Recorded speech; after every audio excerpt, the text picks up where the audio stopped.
Pelaku pencuri sepeda motor ditangkap warga saat akan menjual sepeda motor hasil curiannya di Jalan Diponegoro, Tambun Selatan, Kabupaten Bekasi, Jawa Barat.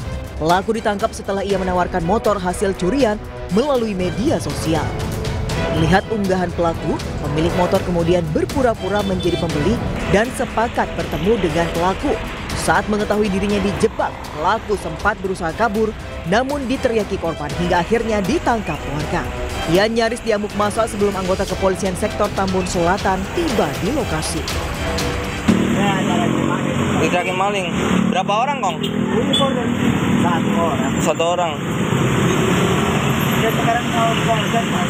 Oh, udah dibawa ke polsek, Kong? Awal jalan buntu. Pas begitu balik lagi, udah. Saya juga nggak kepikiran kalau itu mata mau dibawa kabur. Pikiran saya itu memang iya kan. Apakah di mana-mana cuma sekitar 10 menit lah, nggak balik. 15 menit nggak balik. Nah, saya penasaran kan, Pak. Hilang motor. Saya cek di WA-nya, nggak ada profilnya. Guna kepentingan lebih lanjut, kasus pencurian sepeda motor ini kini ditangani anggota Polsek Tambun Selatan dan Mapolres Metro Bekasi. Dari Kabupaten Bekasi, Jawa Barat, Didi Junaidi dan Agus Rohim, iNews melaporkan.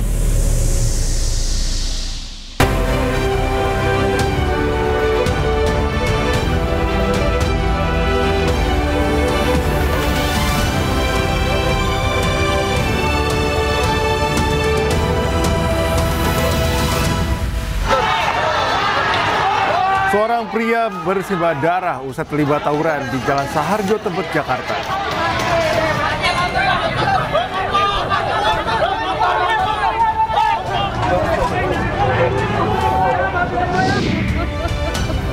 Ibunda korban mutilasi di Pariaman meninggal dunia terkena serangan jantung usai mengetahui pelaku merupakan calon suami korban. Presiden Prabowo Subianto dan Presiden Rusia Vladimir Putin bagikan momen keakraban saat bertemu di Saint Petersburg, Rusia.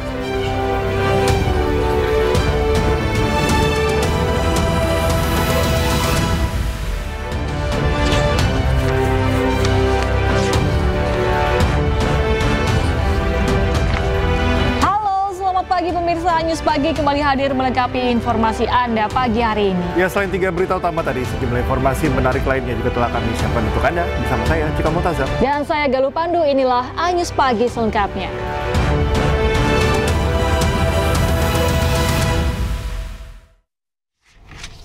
Kita awali informasi iNews Pagi hari ini, pemirsa. 2 rumah yang ditinggal pemiliknya di Cipayung, Jakarta Timur ludes terbakar. Diduga kebakaran berasal dari korsleting listrik. Bos, merah bos. Jaya 65 bos. Bos. Api dengan cepat membesar dan membakar 2 rumah yang berada di Jalan Yusuf Lia, Cipayung, Jakarta Timur pada Sabtu dini hari. Warga dan petugas pemadam kebakaran berusaha memadamkan api agar tidak merembet ke rumah lainnya. Belum diketahui penyebab pasti kebakaran, namun diduga api berasal dari korsleting listrik. Api berhasil dipadamkan 1 jam kemudian setelah 13 mobil pemadam kebakaran dikerahkan ke lokasi.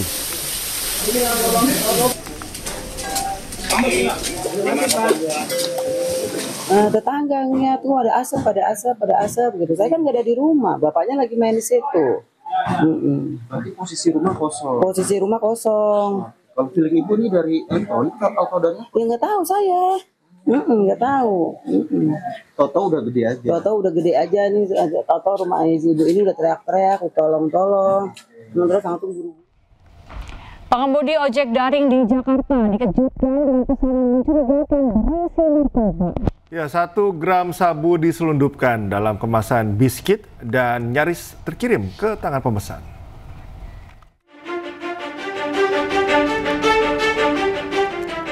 Paket pesanan yang diantar pengemudi ojek daring dibongkar anggota unit reserse narkoba Polsek Cengkareng, Jakarta Barat. Di dalamnya ditemukan plastik berisi narkoba jenis sabu seberat 1 gram yang disamarkan dalam kemasan biskuit. Pengemudi ojek sebelumnya melapor ke polisi karena curiga dengan isi kardus yang dibawanya karena sangat ringan. Pesanan tersebut ia peroleh dari seseorang di kawasan Jalan Sahabat Cengkareng, Jakarta Barat dengan tujuan Serpong, Tangerang Selatan. Saya sempat keganjak hati gitu ya. Saya terima, saya ambil paketnya, saya jalan. Pas pertengahan jalan itu saya sempat buka paketnya dan ternyata isinya barang narkotika sejenis sabu.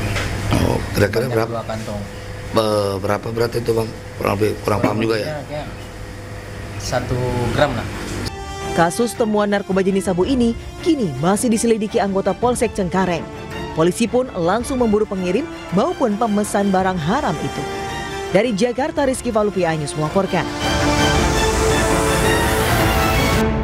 Kecelakaan melibatkan truk dan KRL terjadi di jalur antara stasiun Tangerang dan Batu Ceper. Akibat kecelakaan, perjalanan KRL terganggu hingga menyebabkan penumpukan penumpang.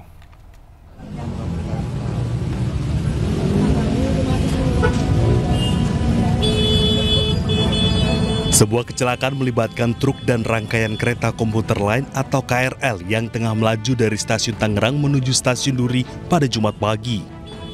Insiden tersebut terjadi di jalur antara stasiun Tangerang dan Batu Ceper. Truk pun sempat terpental menabrak sebuah mobil dan juga mengenai 2 unit sepeda motor yang berada di sekitar lokasi kejadian. Akibat kejadian ini, terjadi kerusakan pada kereta dan sejumlah orang terluka. Tampak bagian depan KRL atau kabin masinis mengalami kerusakan. Pintu depan masinis juga terlihat hampir copot. Yang keluar dulu coba.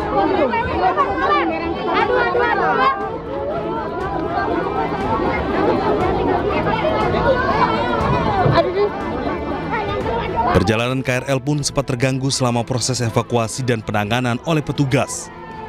Hal ini juga menyebabkan penumpukan penumpang di stasiun Tangerang.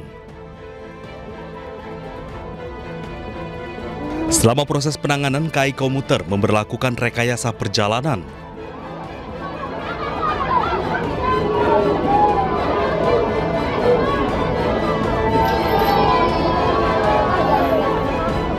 Kereta dari arah Duri hanya melayani sampai stasiun Batu Ceper, sementara lintasan menuju stasiun Tangerang untuk sementara tidak dilalui.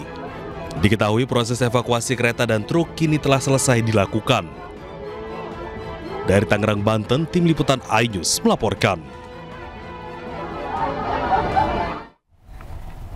Komisi 3 DPR menduga pemeriksaan dan putusan perkara hak cipta yang menimpa artis Agnes Monica alias Agnes Mo tidak sesuai dengan ketentuan perundang-undangan. Komisi 3 DPR RI pun meminta Badan Pengawas Mahkamah Agung untuk menindaklanjuti dugaan pelanggaran kode etik dan pedoman perilaku hakim yang memutus perkara tersebut. Bila saja bila kamu, bila saja. Kasus pelanggaran hak cipta yang menimpa penyanyi Agnes Monica atau Agnes Mo kembali menjadi sorotan. Komisi 3 DPR menggelar rapat bersama dengan Dirjen Kekayaan Hak Intelektual dan Badan Pengawas Mahkamah Agung. Dalam rapat bersama ini, Ketua Komisi 3 DPR RI, Habibur Rahman menyebut jika keputusan Pengadilan Tata Niaga Jakarta Pusat diduga melanggar ketentuan perundang-undangan. Komisi 3 DPR RI pun meminta Badan Pengawas Mahkamah Agung untuk menindaklanjuti laporan yang dilayangkan Koalisi Advokat Pemantau Peradilan terkait dugaan pelanggaran kode etik dan pedoman perilaku hakim yang memutus perkara tersebut.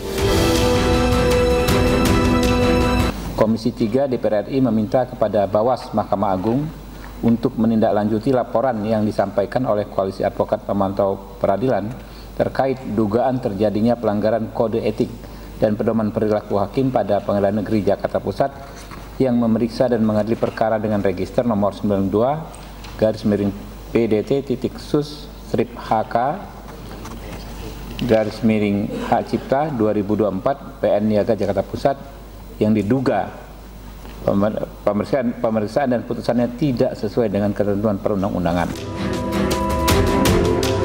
Habibur Rahman juga meminta Mahkamah Agung membuat surat edaran atau pedoman terkait panduan penerapan Undang-Undang Nomor 28 Tahun 2014 tentang hak cipta secara komprehensif.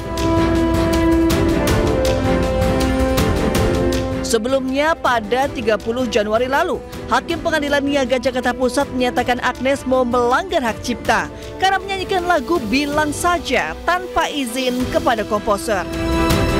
Agnes Mo pun diwajibkan membayar denda sebesar 1,5 miliar rupiah kepada Ari Bias selaku pencipta lagu. Pada 19 Februari lalu, Agnesmo pun berkunjung ke Kementerian Hukum untuk berdiskusi terkait hak cipta musik. Agnes mengaku masih banyak musisi dan penyanyi yang kebingungan menerapkan undang-undang hak cipta yang ada saat ini. Tim Liputan iNews melaporkan. Pasca ditutup, warung ayam goreng Widuran di Solo, Jawa Tengah kembali beroperasi. Para pelanggan mulai datang dan membeli ayam goreng non-halal tersebut.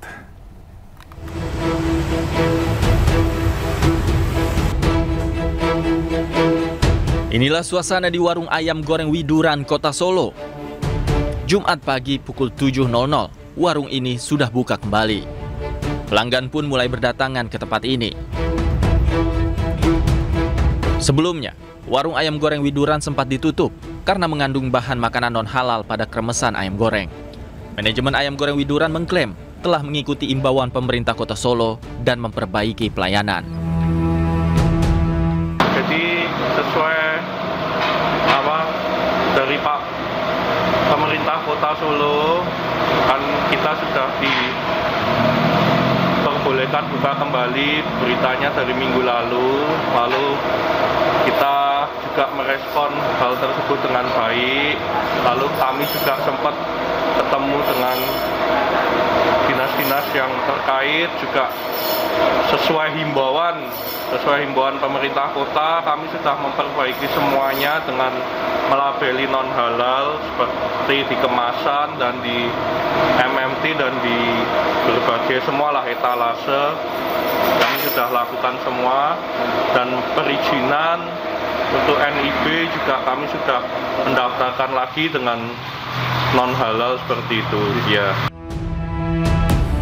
Sebelumnya, Badan Penyelenggara Jaminan Produk Halal menyatakan produk makanan dari rumah makan ayam goreng Widuran di Solo, Jawa Tengah terdeteksi mengandung unsur babi.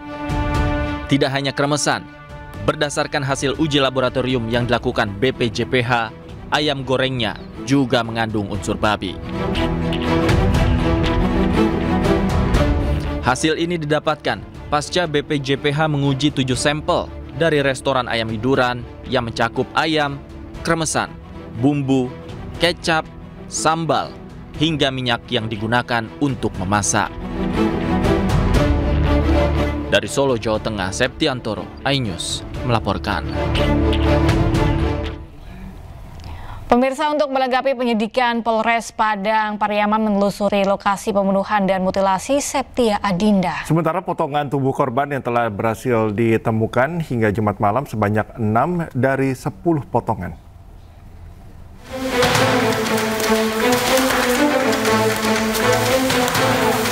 Polres Padang Pariaman terus menyelidiki kasus mutilasi yang dilakukan Satria Juanda alias Wanda yang terjadi pada 14 Juni lalu. Dari Kamis hingga Jumat, Satreskrim Polres Padang Pariaman menelusuri perjalanan tersangka mulai dari bertemu korban, aksi pembunuhan, mutilasi hingga dibuangnya potongan tubuh korban ke sungai. Dalam penelusuran ini, petugas berhasil menemukan beberapa barang bukti seperti karung yang digunakan untuk membuang potongan tubuh korban. Penelusuran ini dipusatkan di daerah Kasang, Kecamatan Batang Anai, dan beberapa daerah lainnya. Sementara potongan tubuh korban Septia Adinda yang sudah ditemukan sebanyak 6 dari 10 potongan. Di temuan dan hasil laporan masyarakat, sampai saat ini sudah ada 6 potongan tubuh yang ditemukan. Berarti yang masih kita cari ada berapa lagi, Pak?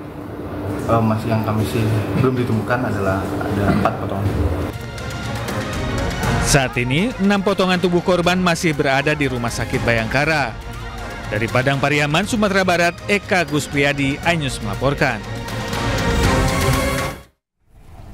Ibunda Siska Paramita Rusdi, korban mutilasi yang menderita penyakit jantung, meninggal dunia. Korban terkejut usai mengetahui pelaku ternyata calon suami anaknya sendiri.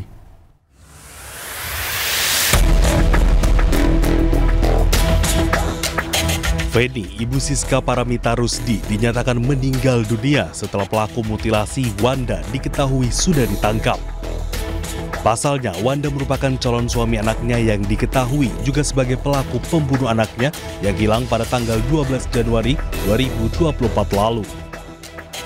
Berdasarkan keterangan kakak dan tante dari korban Siska, selama ini Wanda lah yang ikut mencari dan melapor ke pihak kepolisian. Selain itu, pelaku juga sering membantu sehingga tidak sedikit pun kecurigaan mereka pelaku pembunuhan Siska adalah Wanda. Dengan ditangkapnya Wanda, keluarga berharap ia dihukum mati karena akibat hilangnya Siska ini, ibu dan ayah mereka juga meninggal dunia. Soalnya kan karena ekonomi juga kan bang, nggak apa-apa selesai kuliah dulu tanggung. Ya selesai kuliah, taunya sebelum selesai kuliah Cika hilang. Kayak ibu tuh kayak udah anggap anak sendiri. Wanda tuh kan kayak rasa kehilangannya kayak keluarga sendiri, kayak main ke rumah, kasih THR apapun, pokoknya kayak perhatian luar biasa gitu. Kayak sampai kami tuh nggak nyangka kalau dia tuh yang jadi keluarga Cika nggak nyangka ya pelakunya Wanda. Otomatis ibu shock lah, orang yang dipercaya udah dianggap anak sendiri membunuh anak sendiri gitu. Berkhianat gitu ya. Berkhianat. Almarhumah Feni telah dikebumikan Rabu malam. Sementara keluarga masih menunggu jenazah atau kerangka mayat Siska yang masih diotopsi di Rumah Sakit Bayangkara Padang. Dari Padang Pariaman, Sumatera Barat, Eka Guspriyadi, iNews melaporkan. Pelaku pembunuhan mutilasi di Padang Pariaman ternyata juga membunuh 2 mahasiswi lainnya yang dilaporkan hilang tahun lalu. Jasad kedua korban ditemukan di dalam sumur tua di belakang rumah pelaku.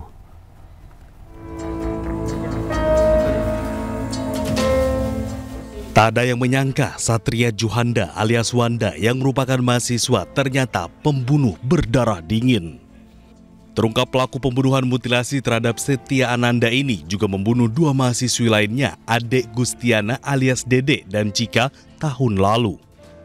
Polisi menemukan jasad Dede dan Cika berupa tulang belulang setelah menggali sumur tua di belakang rumah pelaku. Dari rumah pelaku, polisi juga menyita senjata tajam yang digunakan pelaku untuk membunuh korbannya. Ya, memang benar dari hasil pengembangan kami ada menemukan dugaan tindak pidana lainnya. Kemudian kami ada juga menemukan tulang belulang yang saat ini sedang dibawa ke Rumah Sakit Bayangkara. Keadaan ditemukan tulang belulang itu masih utuh atau sudah tercerai-berai atau gimana?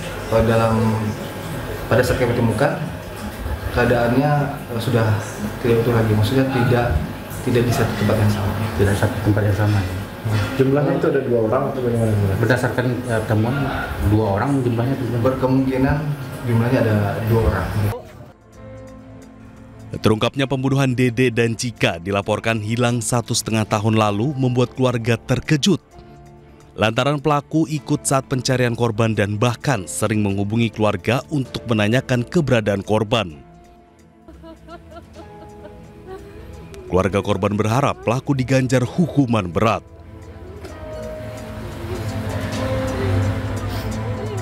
Cepatnya lah. Kalau bisa sendiri ya Pak, dihukum seberat-beratnya aja. Harus hukum seberat-beratnya. Kalau dapat saya untuk diskusi sendiri. Kalau dihukum saya siap. Wanda kini jadi pelaku 3 kasus pembunuhan. Pembunuhan yang dilakukan terhadap Setia Adinda tergolong sadis. Pelaku memutilasi tubuh korban dan potongan tubuhnya ditemukan di sejumlah lokasi berbeda. Identitas pembunuhan mutilasi terungkap dikenali dari cincin plastik di jari manisnya yang dirajut khusus oleh teman korban dan selalu dipakai sehari-hari.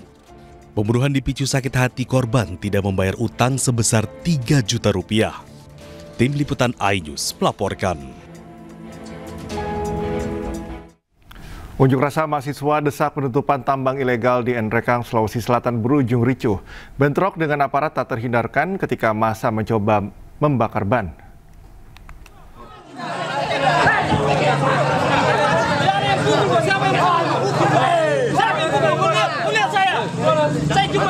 Kericuhan terjadi saat unjuk rasa mahasiswa di depan kantor DPRD Nrekang, Sulawesi Selatan. Mereka menuntut penutupan tambang galian C yang dianggap ilegal. Aksi saling dorong terjadi saat mahasiswa melakukan orasi. Massa yang hendak membakar ban dihalau pihak keamanan sehingga keributan dan baku hantam tak terhindarkan.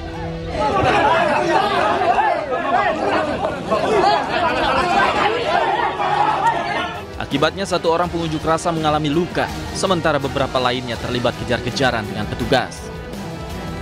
Massa mendesak DPRD untuk mengawasi pengolahan sampah dan alih fungsi lahan akibat aktivitas tambang yang dianggap ilegal. Kericuhan ini mereda usai salah satu pimpinan DPRD menemui para pengunjuk rasa. Dari Nrekang, Sulawesi Selatan, Jufri Tonapa, iNews melaporkan.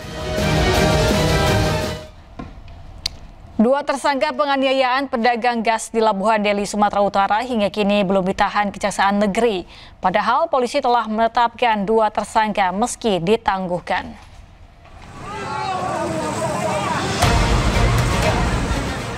Video penganiayaan Arif warga Pelita 4, Sidorami Barat 2, Medan Perjuangan dianiaya ayah dan anak di pasar MNCT Deli Serdang viral di media sosial. Korban melaporkan penganiayaan yang dialami ke Polsek Medan Tembung.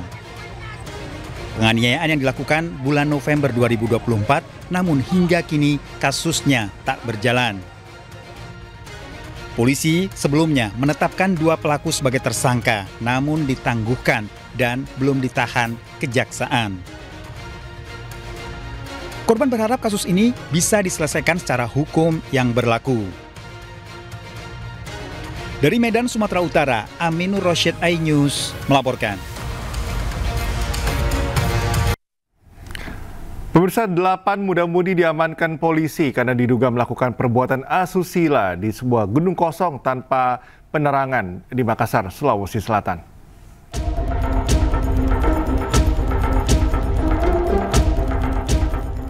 Satuan Unit Reskrim Polsek Panakukang di Kota Makassar, Sulawesi Selatan menggerebek gudang kosong dan terbengkalai di Jalan Basa Lama. Dalam sebuah ruangan, polisi menemukan 8 remaja terdiri dari 3 perempuan dan 5 laki-laki. Dari ke-8 orang ini, 6 orang masih di bawah umur. Penggerebekan dilakukan petugas setelah ada laporan warga yang menduga mereka melakukan perbuatan mesum. Untuk pemeriksaan, ke-8 remaja itu dibawa ke Polsek Panakukang, Kota Makassar, Sulawesi Selatan. 8 orang anak muda, ya, ada 6 anak di bawah umur dan 2 dewasa. Petugas selanjutnya menghubungi orang tua para remaja untuk dilakukan pembinaan. Dari Makassar, Sulawesi Selatan, Muhammad Turbone, iNews melaporkan.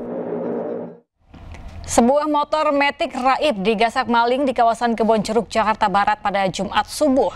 Salah satu dari ke-4 pelaku menggunakan jaket atribut kurir online.